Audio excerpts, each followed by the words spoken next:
IPL 18వ సీజన్లో నిలకడ కనబర్చలేకపోతున్న sun Risers Hyderabad మరో కీలక పోరుకు సిద్ధమైంది.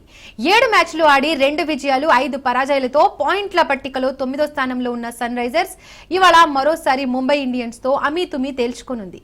గత గురువారం వాంఖడే వేదికగా ముంబైతోనే తమ చివరి మ్యాచ్ ఆడిన ఎస్ఆర్హెచ్ స్వల్ప విరామం అనంతరం మరోసారి ముంబైతోనే తలపడుతోంది.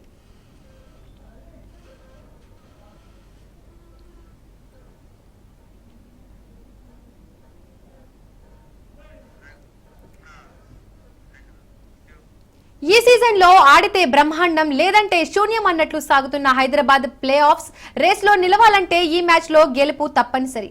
జట్టులో లెక్కకు మిక్కిలి హిట్టర్లు ఉన్న వారంతా కలిసికట్టుగా కథం తొక్కలేకపోతుండడమే ఎస్ఆర్హెచ్ ను ఇబ్బంది పెడుతోంది. సొంత గడ్డపై భీభత్సం సృష్టించే ఆరెంజ్ ఆర్మీ ఉప్పల్లో అయినా తిరిగి విజయాల బాట పట్టాలని చూస్తోంది.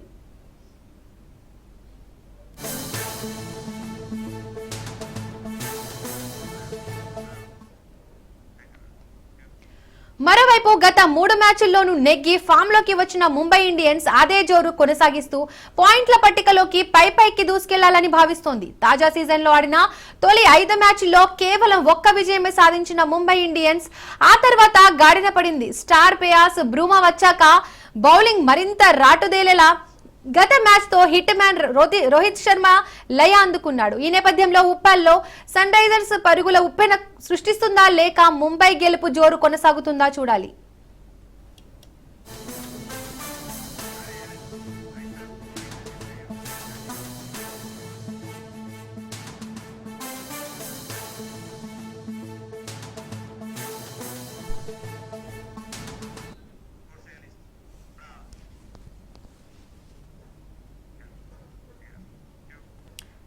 మనతో పాటు సుధీర్ గారు స్పోర్ట్స్ అనలిస్ట్ ఉన్నారు. వారితో మాట్లాడి మరింత సమాచారాన్ని తెలుసుకుందాం. సుధీర్ గారు నమస్తే అండి. నమస్తే దీపిక, ఎలా ఉన్నారు చెప్పండి. యా ఐఎమ్ గుడ్ సార్, మీరు ఎలా ఉన్నారు? మూవింగ్ ఆన్ అండి, చెప్పండి. ఇవాళ ఐపీఎల్ లో సన్ రైజర్స్ ముంబై పోటీ పడుతున్నాయి. ఈ మ్యాచ్ ఏ విధంగా ఉండబోతుందంటారు? మీరు చెప్పినట్టుగా హైదరాబాద్ పరిస్థితి కొంచెం క్లిష్టంగానే కనబడుతుంది. బికాస్ వాళ్ళ స్ట్రాటజీ ఇప్పటివరకు చూసినట్లయితే లాస్ట్ ఇయర్ లాగానే కొనసాగుతుంది. బూమ్ ఆర్ బస్ట్ అంటాం కదా, అంటే hit out or get out ఆ స్ట్రాటజీ తోటే కొనసాగుతున్నారు. అండ్ అది ఈ సంవత్సరం అయితే ఎక్కువగా వర్కౌట్ కాలేదు.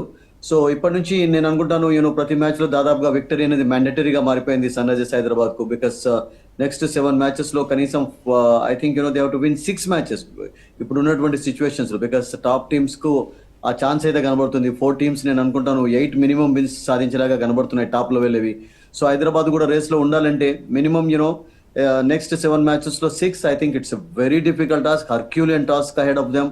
సో అంత ఈజీ కూడా కాదు. బికాస్ మ్యాచెస్ ఆడేటివి కూడా కొంచెం టఫ్ మ్యాచెస్ వాళ్ళకు ఉన్నాయి. Because they will go to Chennai, then they will go to Bengaluru also to play match. And ఈరోజు ముంబై తోటి ఆడుతున్నారు. Mumbai is a very tough team. ముంబైలో ఓడిపోయినారు. అండ్ ఈ రోజు నేను అనుకుంటాను అంత ఈజీ కూడా కాకపోవచ్చు. But I think home advantage కొంచెం ఉపయోగించుకోవచ్చు కూడా. బికాస్ ఇప్పటివరకు ఆడినటువంటి 4 మ్యాచెస్ లో 2 విన్స్ అయితే ఉన్నాయి. And they have not been very disappointing. అంటే ఓడిపోయిన మ్యాచెస్ లో కూడా నాకు అనిపించింది కొంచెం రన్స్ అయితే స్కోర్ చేశారు. ఇక్కడ చూసాం మనం first match against Gujarat Titans Rajasthan Royals తోటి 286, అండ్ ఆ తర్వాత గుజరాత్ ఓడిపోయినారు, ఢిల్లీ ఓడిపోయినారు. బట్ మరొక మ్యాచ్ లో చాలా మంచి ప్రదర్శన కనబరిచారు. పంజాబ్ ను 240+ చేజ్ చేస్తూ కూడా గెలిచారు Deepika. So I think there are some good memories here. So they want to just carry on, అక్కడ కంటిన్యూ చేయాలి. ఎందుకంటే హోమ్ అడ్వాంటేజ్ ఉన్నప్పుడు దాన్ని తీసుకోవాలి కూడా. అండ్ ఈ మ్యాచ్ తర్వాత నేను అనుకుంటాను కపుల్ ఆఫ్ మ్యాచెస్ కూడా ఉంటాయి వాళ్ళకు ఇక్కడ హైదరాబాద్ లో. సో అవి మేలో జరుగుతాయి, మే ఫస్ట్ వీక్ లో. సో ఇప్పుడు ఈ రోజు జరిగే మ్యాచ్ లో విజయం సాధించి కొంచెం కాన్ఫిడెన్స్ ను బ్యాక్ తెచ్చుకోవడం అనేది చాలా చాలా కీలకంగా మారింది Sunrisers Hyderabad. And hope that they will make a comeback. Sudhir garu, MI SRH జట్లలో టాస్ లో బ్యాటింగ్ ఎంచుకుంటే మంచిదంటారా, బౌలింగ్ ఎంచుకుంటే బెటర్ అంటారా? I think Hyderabad strategy, Hyderabad యొక్క వాళ్ళ ఆడే విధానం చూసినట్లయితే Deepika, I think going for batting is important. Because batting చేసినప్పుడు వాళ్ళు ఎప్పుడు కూడా కాన్ఫిడెన్స్ గా చేస్తారు, ఫ్రీగా ఆడుతుంటారు. బట్ బ్యాట్ చేస్తున్నప్పుడు కూడా మ్యాచెస్ ఓడిపోయినటువంటి ఎగ్జాంపుల్స్ ఉన్నాయి. అండ్ చేజింగ్ లో కూడా కపుల్ ఆఫ్ మ్యాచెస్ ఓడిపోయినారు. అఫ్ కోర్స్ కోల్కతాలో మనం చూసాం 200+ వాళ్ళు చేజ్ చేయలేకపోయారు. 245 అగైన్స్ పంజాబ్ చేజ్ చేయగలిగారు. So I think batting first నాకు అనిపిస్తుంది వాళ్ళ స్ట్రాటజీ చూసినట్లయితే అదే బెటర్. ఎందుకంటే బిగ్ స్కోర్ చేసి అపోజిషన్ పైన వాళ్ళు ప్రెషర్ ఉంచగలగాలి. బికాస్ అంత బౌలింగ్ లో కూడా అంత స్ట్రెంగ్త్ లేదు. ఇప్పుడు ఉన్న వాళ్ళు కూడా కొంచెం యూనో అంత ఫామ్ కనబరచలేకపోతున్నారు కనుక I think you know they bat first. I think that can be good for them. But last match లో చేజ్ చేసినటువంటి కాన్ఫిడెన్స్ కూడా వాళ్ళకు ఉంటుంది, ఎందుకంటే 240 చేజ్ చేయగలిగారు. అండ్ ఎవ్రీ టైమ్ యూనో అట్లా 240+ చేజ్ చేయడం అంత ఈజీ కూడా కాదు దీపిక. సో మనం దాన్ని దృష్టిలో ఉంచుకొని జస్ట్ బ్యాటింగ్ ఫస్ట్ చేస్తే బాగుంటుందని నేను అనుకుంటాను. బికాస్ ఒకవేళ బౌలింగ్ చేసినట్లయితే యూనో ముంబైని కొంచెం 200 అరౌండ్ 200 జస్ట్ లోపు కట్టడి చేసినట్లయితేనే ఛాన్స్ ఉంటుంది. ఇఫ్ ఎనీథింగ్ ప్లస్ 200 పెద్దగా అయినట్లయితే ముంబై స్కోర్ చేసినట్లయితే దాన్ని చేజ్ చేయడం కష్టంగా ఉంటుంది, ఎందుకంటే Mumbai bowling attack is far better and అందరు కూడా ఫామ్ లో ఉన్నారు. అండ్ బుమ్రా వచ్చిన తర్వాత వాళ్ళకు మరింత స్ట్రెంత్ ఏర్పడింది పేస్ విభాగంలో. So I think they are definitely a stronger side. So అందుకనే ఫ్రీడమ్ ఉండాలి అంటే I think batting first for Hyderabad would be better అని నాకు అనిపిస్తుంది. సార్, సొంత గడ్డపై ఆడుతున్న సన్ రైజర్స్ కి విజయం ఖాయమంటారా? వెల్, ఖాయం అయితే ఖచ్చితంగా చెప్పలేం, బట్ ఈరోజు ఛాన్సెస్ ఎక్కువగా ఉండవచ్చు, ఎందుకంటే కొంచెం రెస్ట్ కూడా లభించింది. అండ్ దట్టు ఇదంతా కూడా అందరూ అంటున్నారు కదా రివెంజ్ వీక్ గా కొనసాగుతుందని చెప్పి. బికాస్ ఒక మ్యాచ్ ముంబైలో ఆడారు, ముంబైలో ఓడిపోయినారు. సో ఇప్పుడు ముంబైని ఇక్కడ ఓడించాలన్నటువంటి ఒక ఆ పట్టుదల కసి అయితే ఉంటది, ఎందుకంటే గెలుపు కూడా కీలకంగా మారుతుంది కదా ప్రతి మ్యాచ్ లో సన్ రైజర్స్ హైదరాబాద్ కు. సో అందుకనే ఈ రోజు నుంచి ఒక అగ్రెసివ్ అప్రోచ్, ఒక డిఫరెంట్ అప్రోచ్ తోటి వాళ్ళు బరిలోకి దిగాలి. బట్ అగైన్ బూమర్ బస్ట్ కాకుండా కొంచెం సెట్ అయ్యే ప్రయత్నం కూడా చేయాలి. Because what is happening actually with Hyderabad is Deepika, top order లో అంత పూర్తి కన్సిస్టెన్సీ లేదు. మీకు చూడండి, Ishan Kishan who played for Mumbai he scored only 1 century. తర్వాత మిగిలిన 6 మ్యాచ్ల్లో అతని టోటల్ స్కోర్ చూసినట్లయితే 31 ఉంది, అంటే ఓన్లీ 17 మళ్ళా తర్వాత highest score. Abhishek Sharma starting లో ఫెయిల్ అయినాడు, తర్వాత మెల్లమెల్లగా ఒక సెంచరీ సాధించి ఫామ్ లోకి అయితే వచ్చాడు. అగైన్స్ పంజాబ్ ఆల్సో ఈ వాస్ బ్రిలియంట్, యాక్చువల్లీ చాలా అద్భుతంగా ఆడాడు.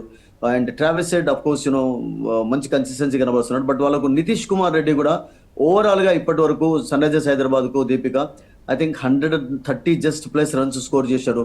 అండ్ హైయెస్ట్ 31, అంటే ఇప్పటి వరకు ఒక 50 కూడా స్కోర్ చేయలేదంటే I think it's not good for the team actually. Because అతని పైన ఎక్స్పెక్టేషన్స్ ఎక్కువగా పెట్టుకున్నారు. సెకండ్ డౌన్ లో ఆడిస్తున్నారు, ఒక డిఫరెంట్ రోల్ అతనికి అప్పచెప్పారు.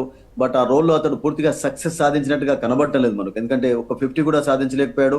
అండ్ దట్ ఫాస్ట్ గా కూడా రన్స్ స్కోర్ చేయటం లేదంటే there is some pressure on him actually. And Aniketh Varma couple of matches లో పర్వాలేదు, అభినవ్ మనోహర్ ను ప్రతిసారి ఆడించలేదు. క్లాసెన్ కూడా లోవర్ ఆర్డర్ లో అంత పెద్ద చెప్పుకోదగ్గ ఫామ్ కనబరచలేకపోయాడు. 30s 40s it's not enough for Hyderabad.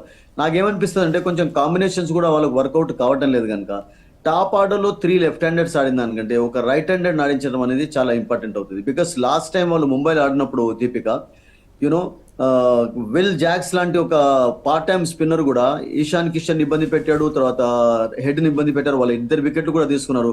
So ఆ స్ట్రాటజీ వాళ్ళకి అక్కడ వర్కౌట్ అయింది. ఇక్కడ కాకపోవచ్చు, బికాస్ ఇక్కడ అంత మీకు స్పిన్ ఫేవరబుల్ కండిషన్స్ ఉన్నాయి. బాంబేలో మీకు కొంచెం స్కిడ్ అయింది బాల్.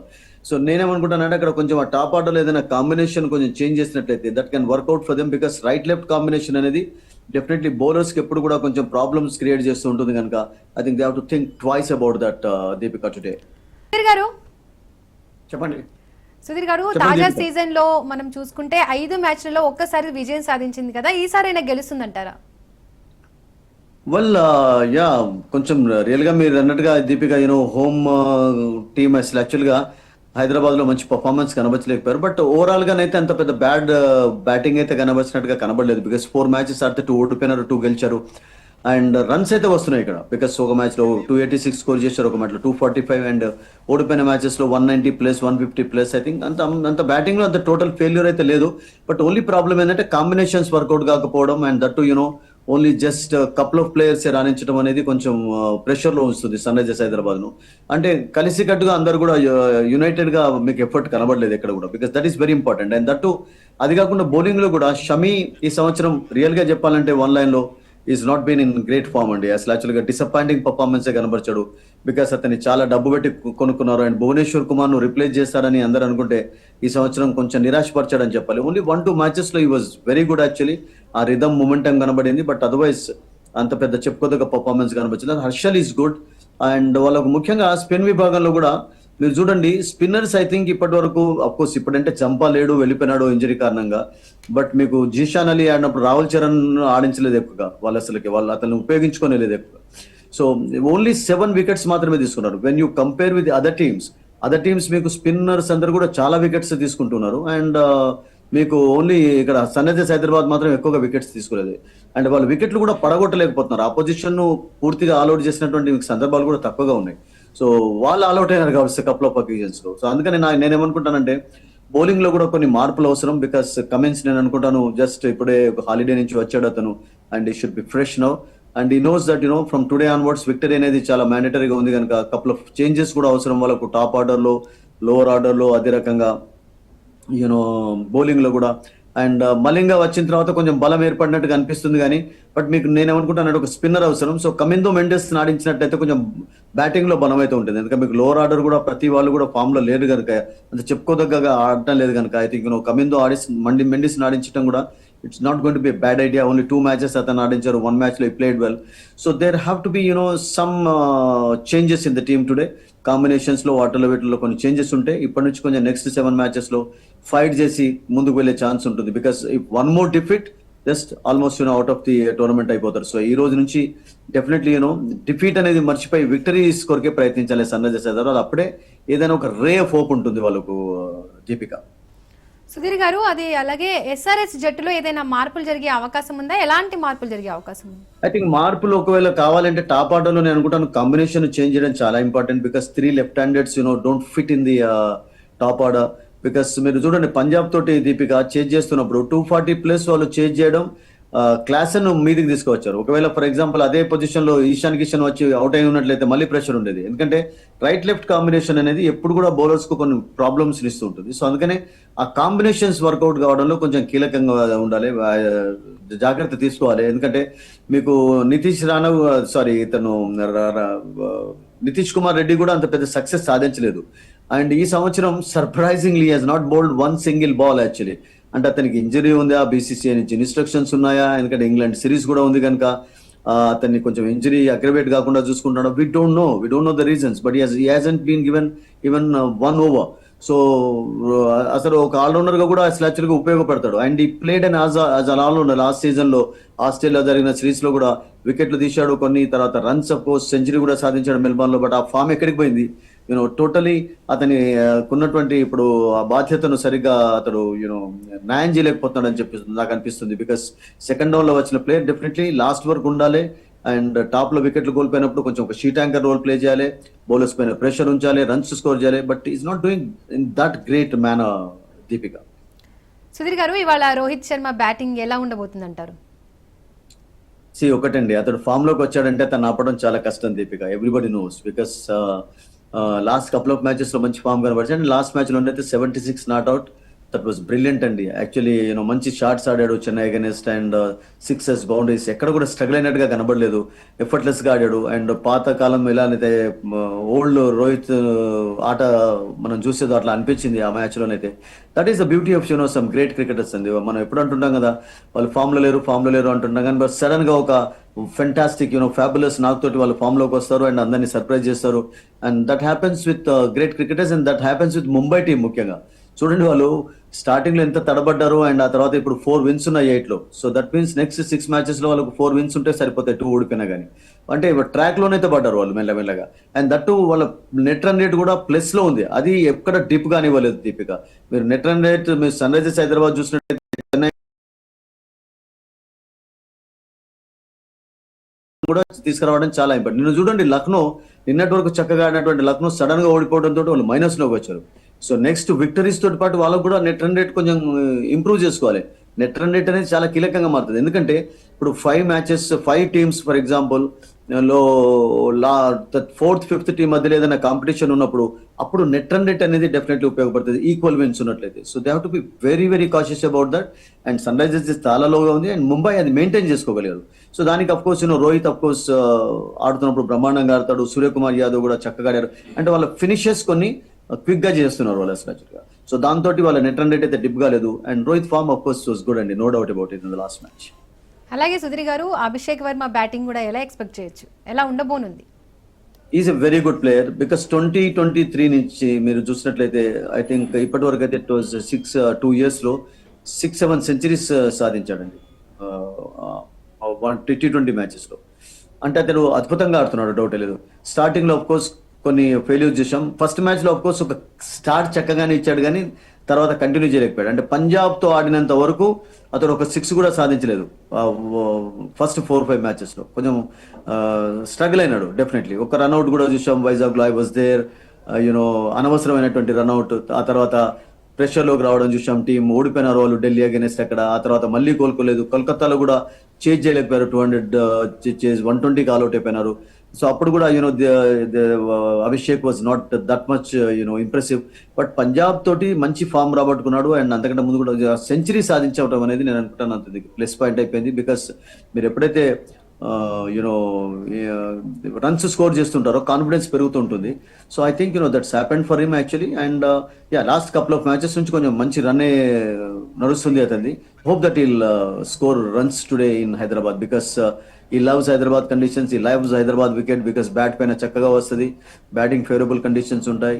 అండ్ క్రౌడ్ కూడా చాలా మంచి సపోర్ట్ చేస్తుంటుంది అతనికి. చాలా బిగ్ ఫ్యాన్ ఫాలోయింగ్ ఉందండి. ఇప్పుడు మీరు స్టేడియం దగ్గరికి వెళ్ళినట్లయితే ఎక్కువగా అభిషేక్ శర్మ, నితీష్ కుమార్ రెడ్డికి ప్లే కార్డ్స్ తీసుకొని వాళ్ళు ఉంటారు, రెడీగా ఉంటారు అంత ఎంకరేజ్ చేయడానికి. So it's got a good fan following also. Hope that it'll click today in Hyderabad. వినిపిస్తుంది చెప్పండి దీపిక, వినిపిస్తుంది చెప్పండి. సార్, సన్ రైజర్స్ నుండి ఇవాల్టి మ్యాచ్ కు ఇషాన్ కిషన్ అండ్ మొహమ్మద్ షమీలను పక్కన పెట్టాలనే అభిప్రాయం వ్యక్తమవుతుంది. దీనిపై మీ అభిప్రాయం ఏంటి? I think it's not a good idea to keep them aside. Maybe impact player గా ఉపయోగించుకోవచ్చు ప్లేయింగ్ లెవెల్లో లేకున్నా కానీ. బట్ ఎందుకంటే అఫ్ కోర్స్ అంటే వాళ్ళు ఫామ్ లో లేరని చెప్పి అందరూ డిసప్పాయింటింగ్ గా ఉన్నారు. బట్ నేను అనుకుంటాను ఒకవేళ వాళ్ళని పక్కకు పెట్టినట్లయితే కూడా ప్రెషర్ ఉంటుంది. బికాస్ మంచి ప్లేయర్స్ ఫామ్ అనేది అఫ్ కోర్స్ చాలా ఘోరంగానే ఉంది, డౌటే లేదు. ఎందుకంటే ఫస్ట్ మ్యాచ్ సెంచరీ తర్వాత అతడు రన్స్ స్కోర్ చేయలేము. ఇంతకుముందు చెప్పినట్టు ఓన్లీ 31 రన్స్ స్కోర్ చేశారు. బట్ నేను అనుకుంటానంటే వాళ్ళని ఆడిస్తూ కొంచెం చేంజెస్ చేస్తే బాగుంటుంది ఆర్డర్లో. బికాస్ మనం ఇంతకుముందు అనుకున్నట్టుగా దీపిక, టాప్ ఆర్డర్లో 3 లెఫ్ట్ హ్యాండర్స్ మీకు ఉన్నట్లయితే కొంచెం బౌలర్స్ ఈజీ అయిపోతుంది. బౌలర్స్ అసలు యాక్చువల్గా ఒకసారి ఒక లైన్ అండ్ లెంత్కి అలవాటు పడితే అక్కడనే వేస్తూ వాళ్ళని కొంచెం ఇబ్బంది పెట్టగలుగుతారు. మీకు రైట్ లెఫ్ట్ కాంబినేషన్ ఉన్నట్లయితే దట్ కెన్ వర్క్అవుట్. సో అలా మీకు ఆప్షన్స్ ఉన్నప్పుడు అభినవ్ మనోహర్ ఉన్నాడు, తీసుకోవచ్చు, అతన్ని ఆడించండి స్టార్టింగ్ లో. లేకుంటే క్లాసన్ ఆడించండి. క్లాసన్ ఎంత సేపు ఎక్కువ వికెట్ పైన ఉంటే అన్ని రన్స్ వస్తాయి మీకు. నితీష్ కుమార్ రెడ్డిని కొంచెం డౌన్ ద ఆర్డర్ ఆడించి తర్వాత ఇషాన్ కిషన్ సెకండ్ డౌన్ తీసుకురండి. It's nothing wrong actually. They have to work on some combinations. అవి వర్కౌట్ కాలేదు కానీ బట్ ప్లేయర్స్ డ్రాప్ చేయడంలో మీకు వేరే స్ట్రెంత్ చెప్పండి మీరు. అఫ్కోర్స్ ఇషాన్ కిషన్ పక్కకు పెడితే మీరు అన్నట్టుగా ఒక పని చేయొచ్చు. వాళ్ళు కమిందో మెండిస్ ఆడించి మరి మలింగాన్ని పక్కకు పెట్టి ఒక లోకల్ బౌలర్ తీసుకొని బ్యాటింగ్ స్ట్రెంత్ చేసుకోవచ్చు. కమిందో మెండిస్ కూడా లెఫ్ట్ హ్యాండ్ ఆడతాడు కనుక అక్కడ మీకు వర్కౌట్ అవుతుంది. సో మీకు బౌలర్ కావాలి, బ్యాటర్ కావాలి కనుక I think you can do that kind of changes also. Thank you so much Sudheer గారు ఫర్ ద అమేజింగ్ అనాలిసిస్.